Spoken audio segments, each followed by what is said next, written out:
Hi, and welcome to episode 20 of Empathic Action. Today I want to read a few excerpts from an article written by Indian author Arundhati Roy. She wrote an article called "The Pandemic is a Portal," and I feel compelled to share some of her writing because there's this concept in empathy research around in-group and out-group, and that one of the weaknesses we have as human beings, even though we all have the capacity to empathize, we tend to empathize with people who are closest to us and people who are most known to us and people we have things in common with. So our family and friends and our neighbors, even at a national level. So it's more difficult to empathize with people who live a million miles away, that we maybe not share the same nationality or religion or faith or whatever with. And I think that COVID provides like a really important moment for us, not only to empathize with our in-group, but to extend our circle of embrace and our circle of empathy to people who are in our quote-unquote out-group, who people we've never met, will never meet, and that we have not much in common, but that we really dig deep for within our reserves of empathy for others. So on March 11th, the World Health Organization issued a statement that COVID-19 was indeed a global pandemic. And then on March 24th, the Prime Minister of India announced that on midnight, India would be closed. So no transportation, public or private, would be allowed, and all the markets were closed. And that's for a country of 1.3 billion people. So the impact of COVID-19 on a developing country like India is orders of magnitude different than what's happening here in Canada, for example. So here are parts of what she wrote in that article, and I'll make sure to include the URL so you can read it in full. It's a really powerful piece. As an appalled world watched, India revealed herself in all her shame, her brutal, structural, social, and economic inequality, her callous indifference to suffering. The lockdown worked like a chemical experiment that suddenly illuminated hidden things.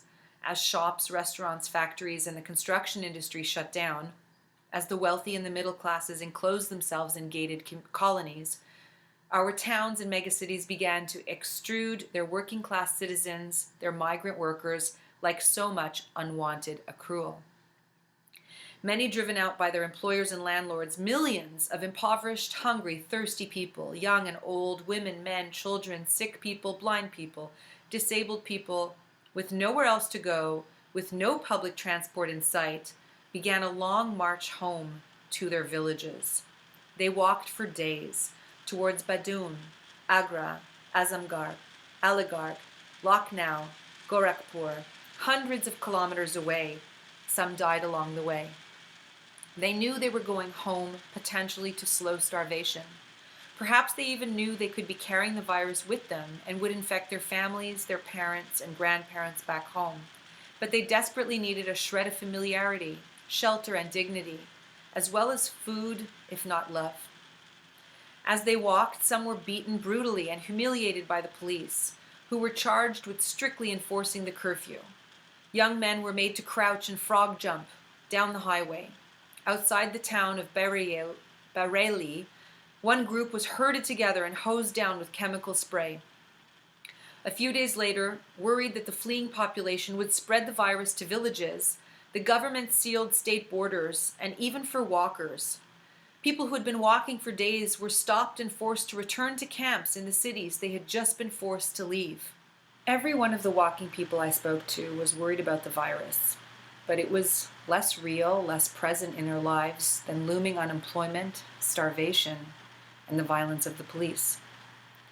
Of all the people I spoke to that day, including a group of Muslim tailors who had only weeks ago survived the anti-Muslim attacks, one man's words especially troubled me.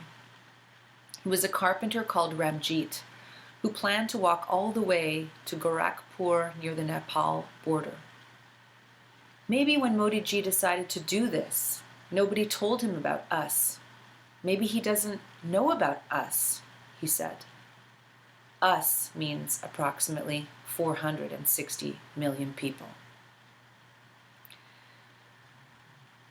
So it's a very powerful piece. I invite you to read the whole thing, but I also invite you, as you Think about the people in your life whom you love, your friends in your family, your neighbors, your community, that you have them in your thoughts and prayers and wish them to get through this pandemic okay.